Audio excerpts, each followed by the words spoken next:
Hi Xhorse fans, welcome back to our channel. If you have received the Multiproc but find that there is no response when connecting to the computer and the software shows that the device is not connected, don't worry. This is not a problem with the device. Likely, you haven't installed the driver yet. If your computer is a Windows 10 system, the driver will be installed automatically, so you don't have to worry about it.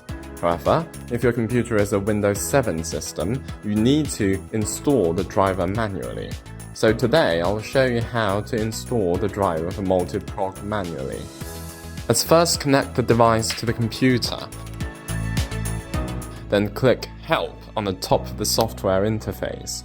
Choose Install the driver and there will be a pop-up. The device name will be automatically identified here.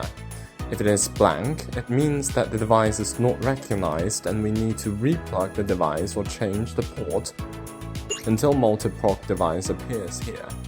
Then click the small arrow to find the CDC driver. Start the installation.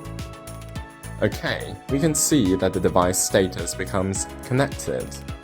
Please note that if the installation fails, we need to click Windows 7 Repair Driver first, and then install the driver again.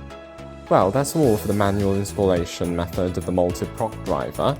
If you encounter any problems during the installation process, please contact our technical support. In the next video, we'll explain in detail what Multiproc does and how to use it. If you're interested, please follow us. See you next time.